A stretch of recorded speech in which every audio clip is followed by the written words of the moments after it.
தஞ்சாவூர் மாவட்டம் அதிராம்பட்டினம் ஏரி புறக்கரை பகுதியில் முறையாக சாலை வசதி மற்றும் கழிவுநீர் வடிகால் அமைத்து தரக்கோரி பலமுறை மனு அளித்தும் அதிகாரிகள் நடவடிக்கை எடுக்கவில்லை என அப்பகுதி மக்கள் குற்றம் சாட்டியுள்ளனர். இதுகுறித்து அப்பகுதி மக்களுடன் நமது செய்தியாளர் நலீம் நடத்திய கலந்துரையாடலை தற்போது பார்க்கலாம். தஞ்சாவூர் மாவட்டம் பட்டுக்கோட்டை அருகே உள்ள அதிராம்பட்டினம் ஏரிப்புறக்கரை 2வது வார்டு பகுதியில் முறையாக சாலை வசதி இல்லாத அந்த பகுதி மக்கள் தொடர்ந்து அவதிப்பட்டு வருகின்றனர். இது குறித்து இந்த பகுதி மக்கள் பல அதிகாரிகளிடம் பலமுறை முறையிட்டு இதுவரைக்கும் இந்த நடவடிக்கை எடுக்கப்பட்டு கூறப்படு. தொடர்ந்து தற்போது பெய்த மழையில் இந்த பகுதியில் தண்ணி தேங்கி மக்கள் செல்ல முடியாத சூழ்நிலை இருக்குது. சார் வணக்கம். இந்த பகுதியில் தொடர்ந்து இந்த மாதிரி இருக்குது. எத்தனை அதிகாரிகிட்ட மனு கொடுத்துருக்கீங்க? கிட்டத்தட்ட 2 வருஷமாக 2.5 வருஷமாக நான் போய் கலெக்டர் ஆஃபீஸில் மனு கொடுக்குறேன். அப்புறம் முதலமைச்சர் செல்லில் மனு கொடுத்துக்கிட்டு இருக்கேன். ஆனால் இதுவரை செய்கிறேன்னு தான் சொல்கிறாங்களே ஒழிய இதுவரை யாருமே எங்களுக்கு எதுவுமே செய்யவே இல்லை. நாங்களும் போயிட்டு வந்துக்கிட்டு இருக்கோம். வீண் செலவாக தான் போகுது, ஒன்றும் நடக்கவே இல்லை. இந்த நகர் உருவாகி 40 வருஷமாக இருக்குது. 40 வருஷம் அடிப்படை வசதி ஒவ்வொரு எலெக்ஷனுக்கு ஒரு இது கூட வேலை செய்யலை. நான் 2 எலெக்ஷன் முடிஞ்ச பிறகு ஒரு வேலை செஞ்சு கொடுக்குறாங்க. எந்த வசதி இல்லை, அடிப்படை வசதி இல்லாமல் நாங்கள்லாம் கஷ்டப்படுறோம். யாருமே எந்த ஹெல்ப்பும் பண்ணுறது கிடையாது. இந்த பகுதியில் மொத்தம் எத்தனை குடும்பங்கள் இருக்குது? இந்த ரோடு சரியில்லை, இந்த மக்கள் என்னென்ன மாதிரி கஷ்டங்கள் எல்லாம் சந்திக்கிறாங்க? நான் அதிராம்பட்டினம் இந்திய கம்யூனிஸ்ட் கட்சியோட நகர செயலாளர். இது ஏரிப்பறை ஊராட்சிக்கு உட்பட்ட 2வது வார்டு. கிட்டத்தட்ட ஒரு 300 குடும்பங்கள் இந்த ஏரியாவில் வசிக்கிறாங்க. கிட்டத்தட்ட ஒரு 40 வருடங்கள் ஆச்சு இந்த நகர் உருவாக்கப்பட்டு.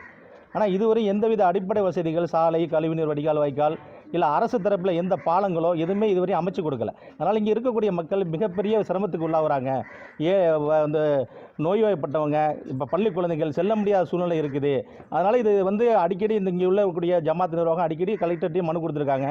ஆனால் எந்த நடவடிக்கை எடுக்கலை. இப்போ ஊராட்சியுடைய பதவி காலம் முடிஞ்சதுனால இது அதிகாரியுடைய கவனத்தில் இருக்கிறதுனால நம்ம அதிகாரி மட்டத்துக்கு நம்ம கொண்டு போயிருக்கோம். வருகின்ற 4ஆம் தேதி சாலை மறியலும் அறிவிச்சிருக்கோம். அந்த அடிப்படையில் சும்மா கண் துடைப்புக்காக அந்த அளக்கிறது அதிகாரிகள் வரப்போகிற போக்குகளை நீடிச்சுக்கிட்டு இருக்கு. ஆனால் இதை கடந்து நான் அறிவித்த அந்த நாளில் கண்டிப்பாக இந்த மக்களை ஒன்று திரட்டி இந்த சாலை மறியல் கண்டிப்பாக நடக்குங்கிறத இந்த அதிகாரிகளுக்கு நான் தெரிவிச்சுக்கிறேன். ரோடு சரியில்லை, மழை பெஞ்சா ரொம்ப தண்ணி நிற்கிது. குழந்தைகள்லாம் ரொம்ப அவதிப்பட்டு இருக்காங்க. ஸ்கூலுக்கு போகும்போது ரொம்ப சிரமமாக இருக்குது. அதனால் கொஞ்சம் ரோடு வசதி பண்ணி கொடுத்தா ரொம்ப நல்லா இருக்கும். 2வது மழை தேங்கி நின்றாலே தண்ணி கொசுக்கள் அதிகமாகி பிள்ளைங்களுக்கு நோய்வாய்ப்பட்டு அதிக பேர் ஹாஸ்பிட்டல் தான். இந்த ஏரியாவை பொறுத்த வரைக்கும் நிறைய பேர் ஹாஸ்பிட்டல் தான் போயிட்டுருக்காங்க. அதனால் கொஞ்சம் முயற்சி செஞ்சு இந்த ரோடு ஃபுல்லாகவே, இந்த ஏரியா ஃபுல்லாகவே போட்டு கொடுக்கும்படி கேட்டுக்கிறேன். எங்கள் வீட்டுக்காக ரோடு வசதி எல்லாம் போட்டாங்க. இப்போ ரோட்டுக்கு போக தண்ணி வசதி இல்லாமல் நாங்கள் பச்சை பிள்ளைகளை வச்சுக்கிட்டு ரொம்ப சிரமப்படுறோம். ரோட்டில் நடக்க முடியலை, போக முடியலை, வர முடியலை. பிள்ளைகளெல்லாம் ரொம்ப அவதிப்படுதுவா. விடிஞ்சிட்டா கொசு, நைட் ஆகிட்டா கொசு, ஒரே தொல்லைமா இதுமாக இருக்குது. இதை ஏதாச்சும் எங்களுக்கு பார்த்து ரோடு வசதி பண்ணி தரணும். வடிகால் போடணும். எங்களுக்கு வடிகால் போட தான் நாங்கள் அந்த வீட்டு வாசலில் இருக்க முடியும். எங்கள் வீடெல்லாம் ரொம்ப இதாக இருக்குது. பாருங்கள், எங்கள் வீட்டு வாசலையெல்லாம் ரொம்ப சிரமப்பட்டுக்கிட்டு இருக்கிறோம். நாங்கள்லாம் ரொம்ப கஷ்டமாக இருக்குது. எல்லோரும் நாங்கள் இருக்கிற ஒரு 10-15 வீடு தான் எங்களுக்குள்ளே இருக்கிறோம். அவ்வளோ பேரும் ரொம்ப கஷ்டப்படுறோம் அந்த தண்ணிக்காண்டி. நீங்கள் கொஞ்சம் பார்த்து செய்யணும். ஏரிப்புறக்கரை பகுதியில் உள்ள இந்த மக்கள் அந்த சாலை வசதியிலான மிகவும் சிரமப்பட்டு வராங்க. குறிப்பாக சொல்லணும்னா அங்கங்கே தண்ணியெல்லாம் தேங்கி நிற்கிறாங்க. கொசுக்கள் தொல்லை அதிகமாக இருக்குது. இதனால் பல்வேறு நோய் தொற்றுகள் ஏற்படுவதாக இந்த பகுதி மக்கள் கூறுகின்றனர்.